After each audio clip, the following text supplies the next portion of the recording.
चंबल नदी का ये खूबसूरत किनारा और यहाँ पर सूफी संत सैयद मीर अली हमदानी की दरगाह जो आस्था का बड़ा केंद्र है। और उससे बड़ी बात यह है कि इस दरगाह पर जो नज़ारा देखने को मिलता है वो अपने आप में अद्भुत नज़ारा होता है, क्योंकि ये चट्टान जो है ये किस तरह से सालों से इस तरह से टिकी हुई है, ये भी अपने आप में एक अजूबा कहा जाता है।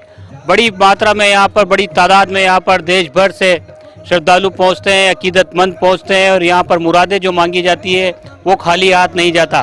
नदी किनारे जिस दरगाह का अपना अलग महत्व है, क्योंकि चंबल नदी राजस्थान की जीवनदायिनी कही जाती है, कोटा की लाइफलाइन कही जाती है। और इस बीच में ये धार्मिक स्थल जिस तरह से यहाँ पर सालों से आस्था का बड़ा केंद्र बना हुआ है, इस दरगाह की क्या इतिहास इस दरगाह का है और क्या सूफी संत हमदानी साहब की पूरी हिस्ट्री है, इन सब बातों को आपको तफसील से बताएंगे। हमारे साथ मौजूद हैं कोटा के इतिहासकार फिरोज अहमद और दरगाह के सदस्य जो कमेटी के सदस्य हैं वो भी हमारे साथ मौजूद हैं। फिरोज अहमद साहब से बात करेंगे। फिरोज अहमद साहब, हमदानी साहब की जो दरगाह है अपना आप में आस्था का बड़ा केंद्र है और उससे भी बड़ी बात ये अजूबा जो नज़र आता है, क्या इसके पीछे की कहानी है, क्या इसका इतिहास है?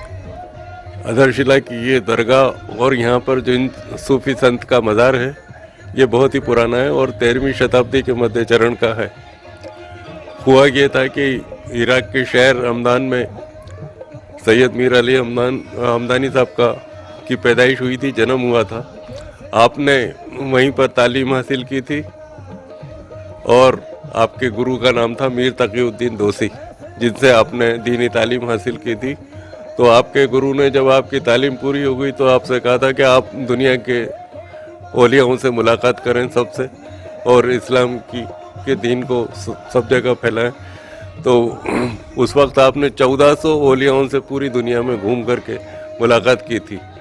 उसके बाद आपको आपके गुरु से आपने मुलाकात की तो उन्होंने कहा कि तुम इमाम हुसैन के रोज़े पर जाओ और वहाँ पर ज़ियारत करो।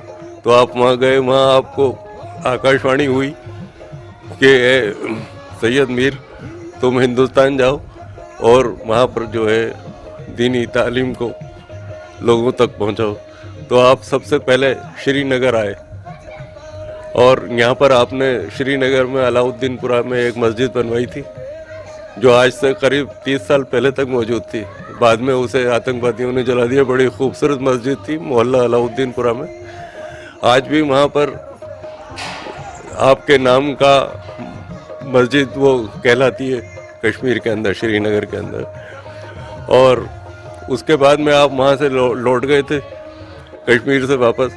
फिर दोबारा आपको गुरु ने कहा कि तुम हिंदुस्तान जाओ और वहाँ पर जो है दीन फैलाओ। तो आप वहाँ से तशरीफ़ लाए कश्मीर, जम्मू कश्मीर होते हुए आप दिल्ली आए और हज़रत बख्तियार ख्वाजा के मकबरे के ऊपर आपने रोज़े के ऊपर हाज़िरी दी। वहाँ 2-3 महीने रुके। उसके बाद में आप आमेर होते हुए जयपुर आए, अजमेर आए और ख्वाजा गरीब नवाज़ के रोज़े पर आप रुके, कुछ महीने तक क़याम किया। उसके बाद वहाँ से आपने रवानगी ली और आप ख्वाजा फ़खरुद्दीन साहब के रोज़े मज़ार पे मुबारक पे जो है हाज़िरी देते हुए कोटा तशरीफ़ लाए थे। उसमें ज़िक्र ये है कि जब आप यहाँ तशरीफ़ लाए उस वक्त यहाँ दो जादूगर जो थे मायावी, सूरज और पालकानाथ, वो यहाँ तपस्या करते थे, तंत्र विद्या करते थे। तो उन्होंने बूंदी के राजा से शिकायत की कि इस तरह से ये यहाँ सूफी संत आए हुए हैं, ये तो हमारे या भवन के अंदर जो है तंत्र विद्या में वो आती है मुश्किलात, तो आप इनको हटाओ। तो वो अब राजा यहाँ पर आया और बाबा से कहने लगा सैयद मीर अली हमदानी से कि तुम किसकी इजाज़त से यहाँ रहते हो?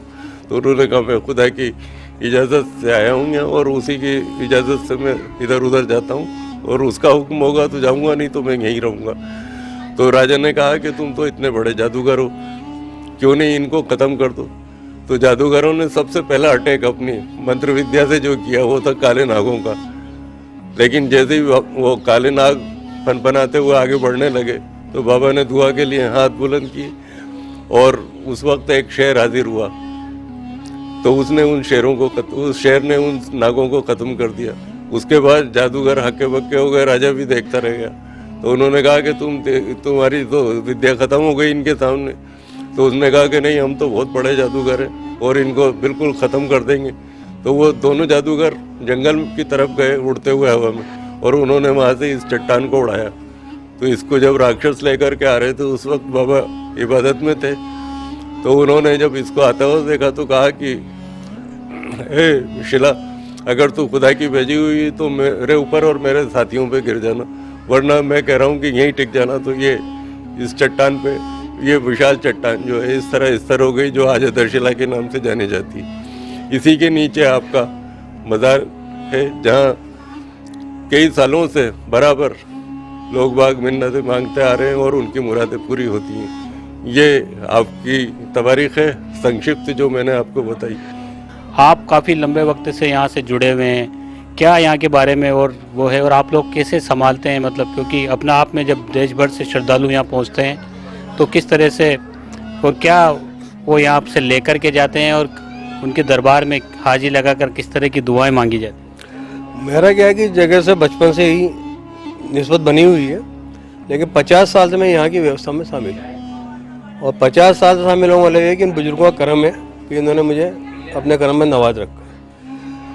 तो यहाँ पर पहले उर्स वगैरह सब होते थे जैसे अजमेर में होते हैं। इसका हमें प्रमाण मिला जब हमारे 1932-34 को कोई केस बना था, किसने करा था यहाँ, हमारे जो पहले दादा पीर थे, उस मुकदमे के अंदर उसका हवाला आया है कि यहाँ कव्वाली होती है अजमेर की तर्ज पे, और आने वाले समय के अंदर उसी के माफ़ी की तरक्की कर दी जाएगी। तो ये हवाला हमारे वहाँ 1932 का फैसले में आ रहा है, जो हमारे हक में फैसला हुआ था, दरगाह के हक में फैसला हुआ था। उसके बाद में फिर बीच में किसी कारणवश जो है यहाँ उर्स होना बंद हो गया। तो उर्सों की शुरुआत जो है लगभग मेरे ख्याल से 40 साल पहले की लगभग की बात है, 35-40 साल के आसपास के। तब ये जो बाहर जो बाबा साहब के आस्थान को तिबारी है, या लोग अपनी मुरादों को लच्छे बांधते हैं, वहाँ से हमारी शुरू हुई। फिर धीरे धीरे जो ये बाहर आई है, और अब एक इनका मेहरबानी से ये बड़ी लंबे चौड़ा आयोजन हो रहा है। हमारे यहाँ क्या है कि ये महारज्जब जो आता है चांद माह का, चांद माह की रज्जब की चांद रात जो 1 तारीख होती है, वहाँ पे हमारा शुरू होता है अजमेर गरीब नवाज सरकार का। उसके बाद उसकी के मतलब वो 6 तारीख की मर्जी, 6-7 तारीख को 11 तारीख से हमारे यहाँ पे फातह का सिलसिला शुरू होता है उर्स की तैयारी का। और उसके बाद में जो है 12 और 13 मेन होता है।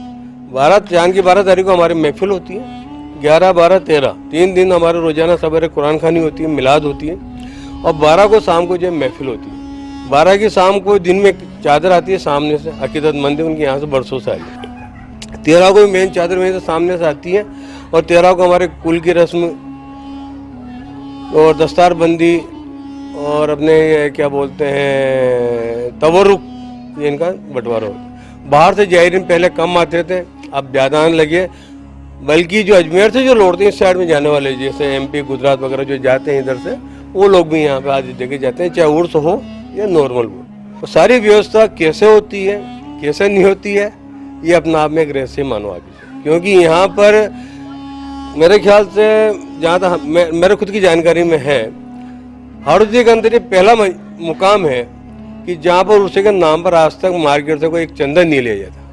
नहीं तो हर जगह चंदा लिया जाता है, बाकायदा रसीदें करते, कमेटी बनती, और नया कोई कमेटी बनाई आज तक कभी नहीं बनाई। लोगों ने खूब कोशिश करी लेकिन नहीं बनी। और हम भी कोई कमेटी के हम अकीदतमंद हैं। सारी व्यवस्था सब ऑटोमेटिक होती है, कहाँ से कौन लंगर लेके आता है, कैसे लंगर तकसीम होता है, सारी व्यवस्था ऑटोमेटिक। मतलब हमें कोई परेशानी आज तक नहीं आई कि साहब इनको कहाँ रुकवाना है, कैसे क्या करो। हाँ, प्रशासन का हमें पूरा सहयोग रहता है। चंदे का सब यही है कि हमारा चंदा कोई नहीं कर सकता कि हमने कहीं चंदा लिया हो या कोई बात है। खर्चा का जो सवाल आता है, जो एक सवाल आता है खर्चा कैसे होता है, खर्चा का ये है कि जो अकीदतमंद हमारे आते हैं, हम वहाँ बाहर जो गल्ला रखा था उसे कहते हैं भैया चिराग रख दे, रखे तो ठीक, ना रखे तो कोई जबरदस्ती भी नहीं है कि यार तो चिराग रखो तभी नीचे जाएगा, नहीं, उसकी इच्छा है जो भी है।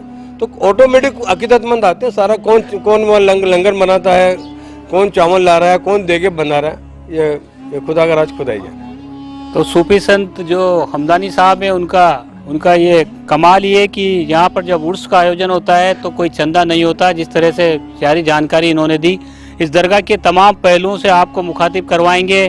जो किवदंती यहाँ पर कही जाती है उसके बारे में भी जानकारी देंगे। पूरी दरगाह का जो दूसरा हिस्सा है उसकी ओर अब हम चलते हैं। और दरगाह जो ऐतिहासिक दरगाह है, खूबसूरत दरगाह है, और चंबल नदी के किनारे जो दरगाह स्थापित है, और ये जो शिला जो जिस तरह से आकर्षित करती है लोगों को, इन तमाम चीज़ों के बारे में आगे और आपको जानकारी देंगे। ये दुर्गम पहाड़ जैसी चट्टान इस दरगाह के आकर्षण का केंद्र है और अब हम दरगाह परिसर में आ गए हैं। जिस तरह से अकीदतमंद बड़ी शिद्दत के साथ यहाँ पर पहुँचते हैं और लगातार यहाँ आकर के मुरादें मांगी जाती है। और यहाँ की क्या खासियत इस दरगाह की है, क्यों यहाँ पर बड़ी संख्या में अकीदतमंद पहुँचते हैं और क्या किंवदंती यहाँ के बारे में, इस चट्टान के नीचे से निकलने के बारे में, इन तमाम चीज़ों पर बात करेंगे। यहाँ पर हमारे साथ दरगाह के गद्दी नशीन और जानशीन दोनों लोग मौजूद हैं। जी, आपसे जानना चाहेंगे किस तरह से धीरे धीरे, क्योंकि दरगाह अब आगे भी बढ़ती चली जा रही है, काम भी, नए काम भी इसमें खूब हो रहे हैं। पहले ये प्राचीन सिर्फ चट्टान दिखा करती थी। ये अदरसिला मौला अली हमदानी की दरगाह है। ये दरगाह है मौला अली हमदानी सरकार की, और यहाँ मन्नत लोग आते हैं, मन्नत मांगने भी आते हैं सरकार के। यहाँ मन्नतें पूरी होती है और चढ़ाया जाता है। हिंदू मुसलमान सब साथ होकर जब सब काम करते हैं और दुआ करते हैं अल्लाह ताला से, परवरदिगार मौला से। यहाँ सबकी दुआएं पूरी होती है। और ये हमारा जो सिलसिला है मौला अली का, हमारा जो अब हम जो सिलसिले से चल रहे हैं हम, ये 92वां सिलसिला है अजमेर शरीफ से। हमारा 92वां सिलसिला, हम सब काम करते हैं। हम तरीके बंदे हैं। हमारे मुर्शद यहाँ मौजूद है, यहाँ मज़ार है उनका जफ़र अली मन्नूशाह नाम था। मैं उनके बाल का हूँ और मेरे बाल का जो था वो सिद्दीक अली शाह था।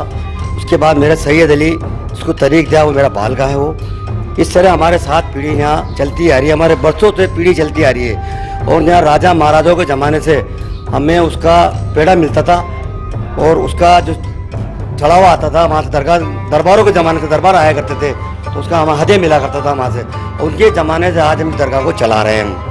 और हम सबके यहाँ हिंदू या मुसलमान भाई, सिख ईसाई सब हमारे भाई है। हम कोई यहाँ हमारा भेदभाव नहीं होता है और हम सबको हमारे ईमान से देखते हैं, भाईचारे से समझते हैं। ये सुई का नाका है और इस सुई के नाके की जो बात है इसके बारे में भी जानकारी लेंगे। हमारे साथ यहाँ के जानशीन मौजूद हैं, क्योंकि जिस तरह से यहाँ जो लोग पहुँचते हैं सुई के नाके में से ज़रूर निकलते हैं, ज़ियारत करते हैं, अपनी दुआ मांगते हैं और उसके बाद में सुई के नाके में से निकलते हैं। इस सुई के नाके के पीछे की क्या कहानी है, क्यों इसमें से लोग निकलते हैं? ये सुई का नाका बहुत पुराना है। इसमें मतलब खुशी से निकलते हैं। एक करामात है ये मौला अली सरकार की।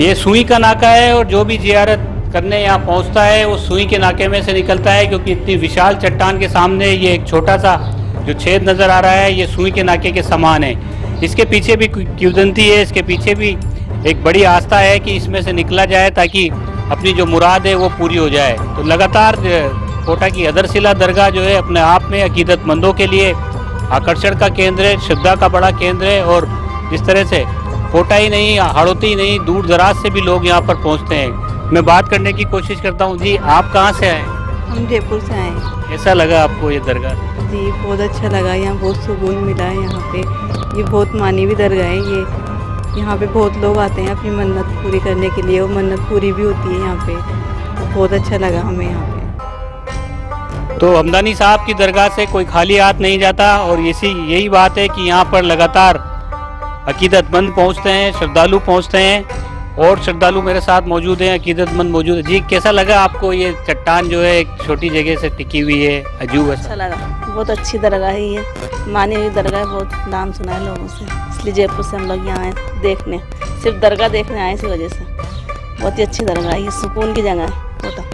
सुकून की जगह है, नदी का किनारा है और साथ में जो है बाबा हमदानी की दरगाह है। कैसा आपने भी जियारत की, कैसा लगा? जी सर, बहुत अच्छा लगा मुझे यहाँ करके। मैं भी जयपुर से बिलोंग करता हूँ और बहुत बढ़िया लगा। और लोगों से, काफ़ी लोगों से भी सुना है मैंने इस दरगाह के बारे में। जो भी आते हैं अकीदतमंद और जो भी यहाँ रहने अपनी मन्नतों को, अपनी मुरादों को लेके आते हैं, सारी मुरादें, सारी मन्नतें पूरी होती है करीब करीब। और मतलब कोटा शहर के अंदर बहुत और अच्छी लगी, मतलब खूबसूरत जगह है और सुकून मिलता है जाने के।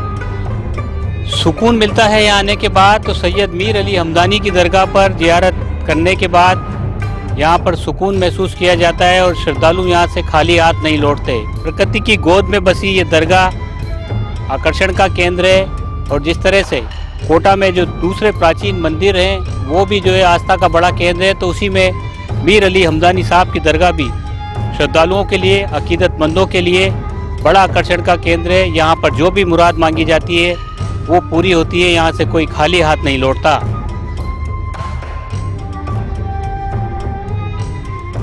कोटा की खबरों से अपडेट रहने के लिए YouTube पर सब्सक्राइब करें kotakhbar.com पर और हाँ, बेल आइकन दबाना ना भूलें।